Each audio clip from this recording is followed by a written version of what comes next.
Grenoble 86, c'est le théâtre des premiers championnats du monde tout-terrain radiocommandés, au cours desquels s'affrontent quelques 120 pilotes, les meilleurs spécialistes, représentant une douzaine de nations. Chacun s'attend ici à ce que ces professionnels du modélisme nous donnent pendant près d'une semaine un spectacle d'une qualité exceptionnelle. 5, 4, 3, release the car, please. Comme l'on pouvait s'y attendre, l'Espagnol Pedro Martinez réalise d'entrée un temps canon qui ne sera jamais égalé au cours des 3 jours de qualification. L'habileté et la classe de Pedro ne sont plus à démontrer. Rappelons que ce pilote a déjà offert en 83 et 84 2 titres de champion d'Europe à Yankee.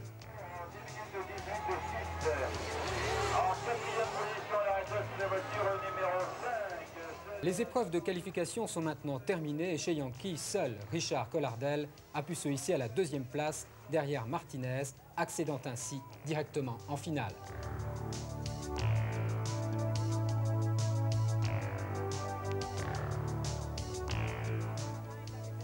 Dernier préparatif des 32e de finale.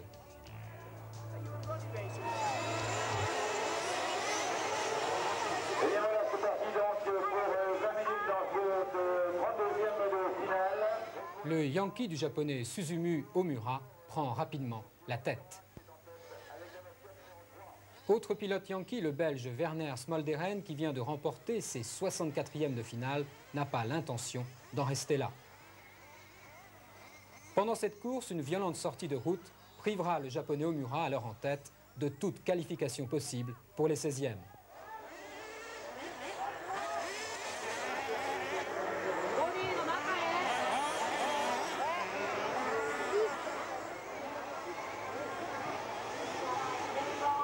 Malgré tout l'acharnement du mécanicien pour remettre le bolide en marche, Omura sait déjà que pour lui, la course s'arrête là.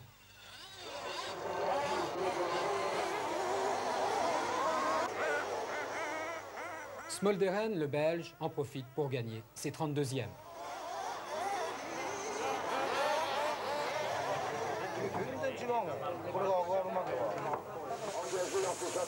Terminé pour les uns, brève remise en état du matériel pour les autres.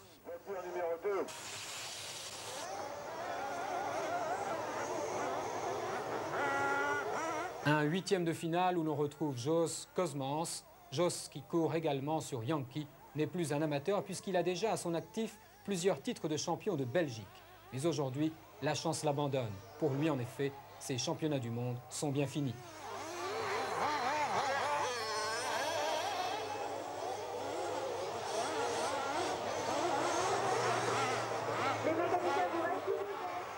Malheureusement, après 5 journées de compétition intensive, la piste de Grenoble s'est beaucoup dégradée, les pilotes éprouvant de plus en plus de difficultés à conserver une trajectoire idéale.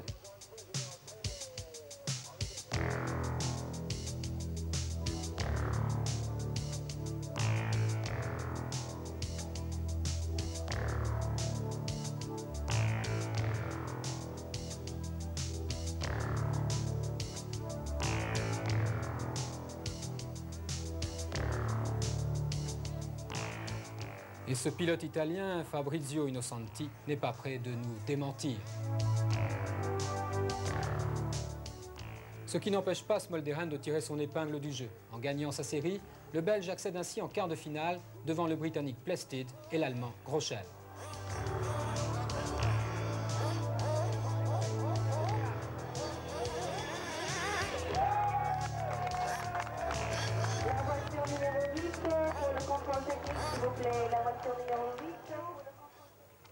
Quart de finale, la tension monte, les visages sont graves. Les chances de parvenir en demi-finale s'amenuisent. Sur la grille, pour ce premier quart, 2 Français, 2 Suisses, un Italien, un Espagnol, un Hollandais, un Anglais, un Allemand, sans oublier l'Américain Gilles Lozzi.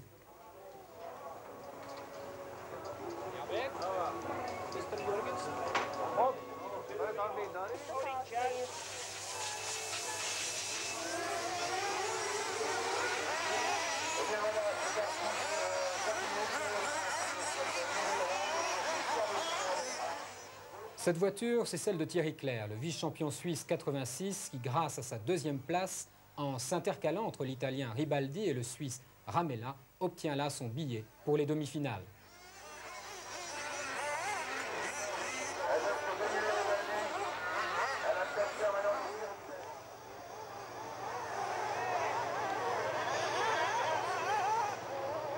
Deuxième quart, une manche intéressante à plus d'un titre. En effet, deux Français, Jackie Gilbert et Pascal Monlon, vont se distinguer face à une armada de redoutables pilotes et constructeurs. Ronnie Ton, officiel Serpent, Franco Poldi, patron de Mantua, Peter Beverts, patron de Serpent, Kate Plested, patron de PB, et Smolderen, toujours dans la course.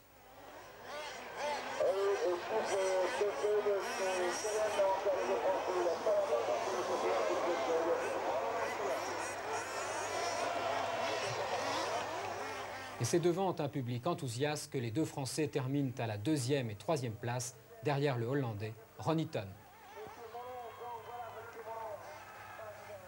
Pour cette première demi-finale, un podium intéressant puisque les pilotes présents se sont déjà tous affrontés une semaine auparavant au championnat d'Europe en Italie. Ils se connaissent donc parfaitement bien. Donc ça y est, c'est parti pour 20 minutes de course pour tous ces pilotes. L'Italien Monezzi part en tête, suivi comme son nom par le champion d'Europe 86, le Français Frédéric Vaisseur. L'écart entre les deux hommes restera extrêmement réduit tout au long de la course, tournant à l'avantage du Français qui, à quelques 9 minutes de la fin, s'empare du commandement de l'épreuve.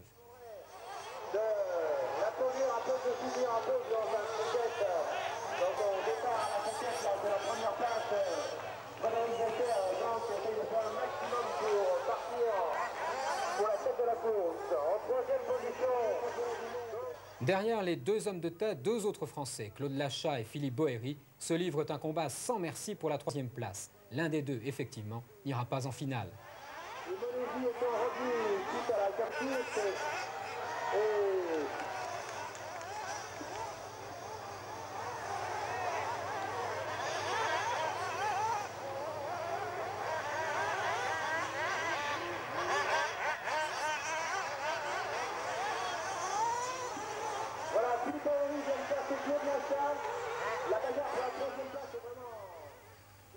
Vaisseur premier, Monezzi deuxième et Bohéry troisième se qualifient pour la finale.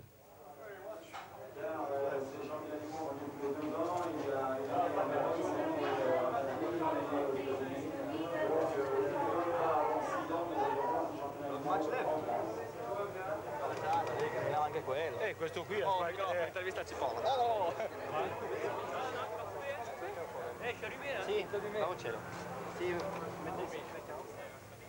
Au départ de cette seconde demi-finale, Denis Salé et Jackie Gilbert ignorent encore que pour eux, ces championnats seront bientôt terminés. Sur les 10 participants, un Anglais, un Hollandais, 2 Italiens, mais surtout 6 Français. Dans cette série, le pilote de Chambéry, Gilles Di Lorenzo, champion de France 86 sur Yankee, décrochera sa qualification pour la finale en prenant la 3e place derrière l'Italien Baruchello et le Français Alain Lyon.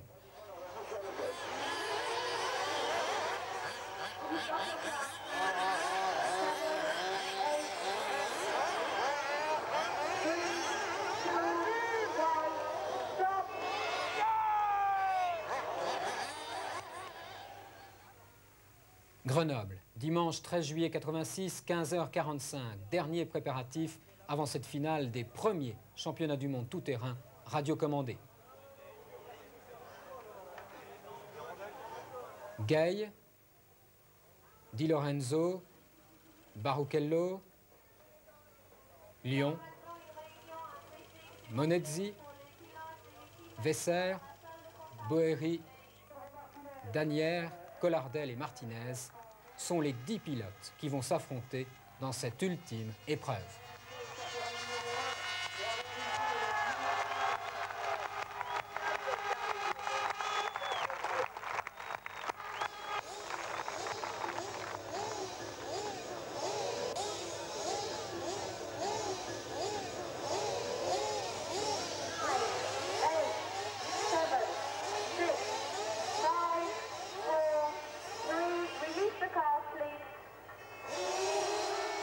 C'est parti, Grâce à sa pole position, Pedro Martinez s'élance en tête. Rapidement, les mécaniciens regagnent la zone de ravitaillement au pied des pilotes. Après un super départ, le Français Frédéric Vasseur se place en deuxième position derrière l'Espagnol, sachant pertinemment qu'il ne doit en aucun cas se laisser distancer.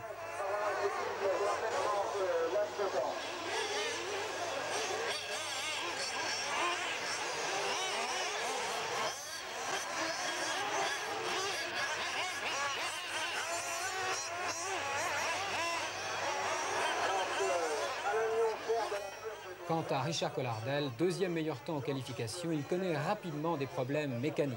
Toutes ses chances de bien figurer dans cette finale sont en train de s'envoler. Pendant près de 50 minutes, les positions de tête ne bougeront pas. Seul l'écart entre les deux premiers variera quelque peu à chacun des ravitaillements. Les deux hommes possèdent une telle maîtrise et une telle concentration, difficile d'imaginer qu'ils puissent être rattrapés. 52e minute de course, coup de théâtre, Martinez tombe en panne de carburant. Vasseur passe alors en tête.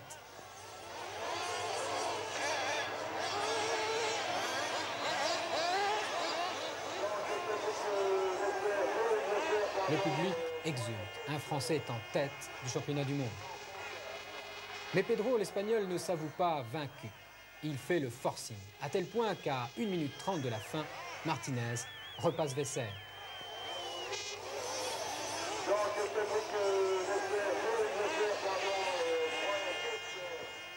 L'Italien Monezzi assure et consolide sa troisième place.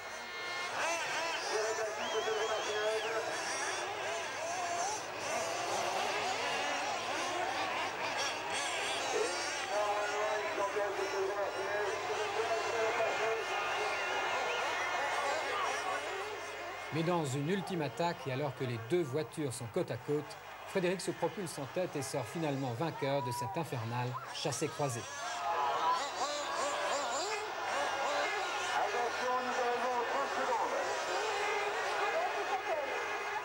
Et bien qu'il reste un dernier tour et que subsiste une extrême tension, Frédéric saura préserver son avance avec un grand sang-froid.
Juncadella està a quarts.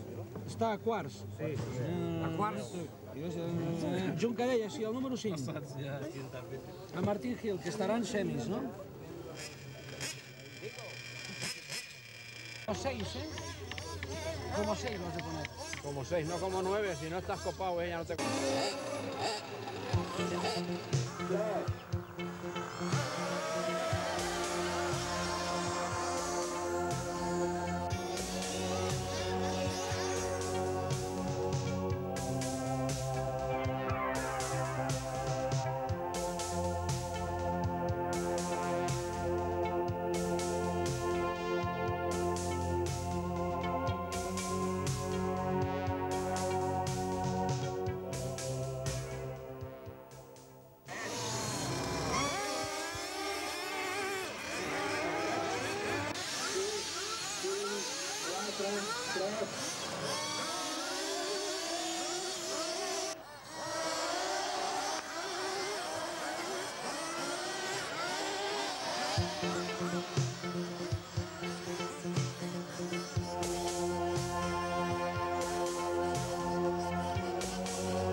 Il faudrait revoir les amortisseurs arrière, hein, parce que c'est pas bien bon.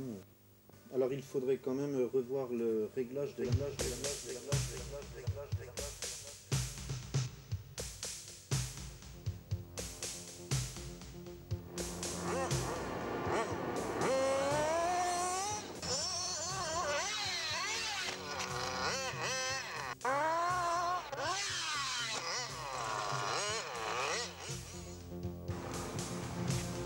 Voilà, maintenant tout va bien.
Retour numéro 5 pour Groningen, Belgique.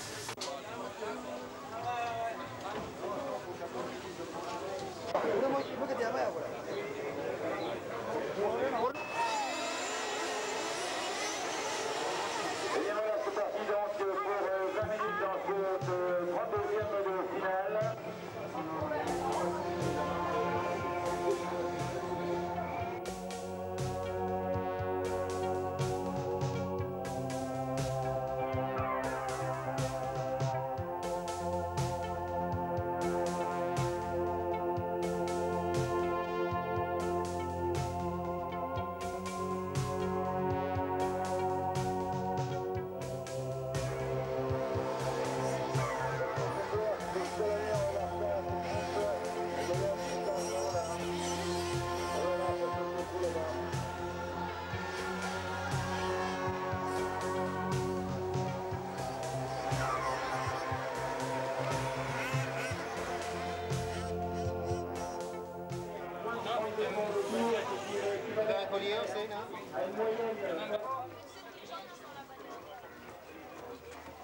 Car number 2, voiture numéro 2. Espagne avec son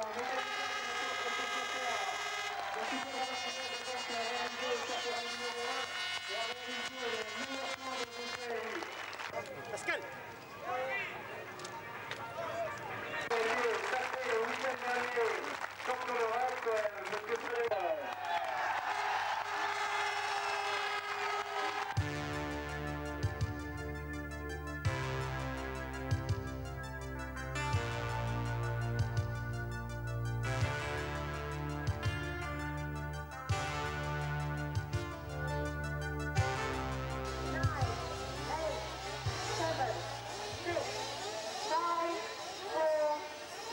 Release the car, please.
Good morning, Monsieur Homura. How are you? Not too bad, thank you. Many thanks for your order, but I think that we can send you very soon those parts.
Aujourd'hui, 10 ans d'existence et plus de 500 victoires. Yankee, c'est aussi 300 points de vente en France et une présence commerciale dans plus de 20 pays, mais principalement en Asie, au Japon, à Hong Kong, à Taïwan, à Singapour, en Malaisie. Et pourtant, Yankee n'est pas une industrie. Le principal atout de Yankee repose en partie sur une politique commerciale entièrement axée sur la compétition. C'est en 1977, date de sa création, que Yankee met sur pied une discipline jusqu'alors inédite en Europe, le tout-terrain radiocommandé. Petit à petit, des compétitions s'organisent en France, à l'échelon régional puis national, pour ensuite gagner toute l'Europe et enfin déboucher en 1986 sur un championnat du monde. Et depuis 1979, date de création du championnat de France, malgré une concurrence chaque année plus agressive encore, Yankee remporte successivement 8 championnats de France consécutifs, 4 championnats d'Europe et surtout donc en 1986, la première édition des championnats du monde.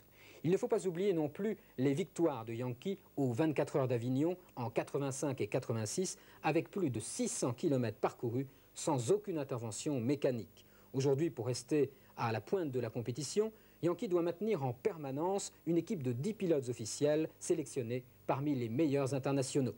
Le budget d'une saison de course se chiffre à environ 250 000 francs. Pour 87, il est probable que l'intervention de sponsors éventuels soit nécessaire pour permettre à Yankee de se relancer dans la course au titre. Jusqu'à ce jour, seule l'innovation technique permanente a permis à Yankee de maintenir une longueur d'avance sur la concurrence étrangère. Mais devant tous ces excellents résultats sportifs et financiers, Yankee a déjà élaboré depuis longtemps ses futurs produits de remplacement. Et c'est en mettant à profit 10 années riches en expérience technique et commerciale que Yankee compte assurer sa propre relève avec des produits encore inédits à ce jour.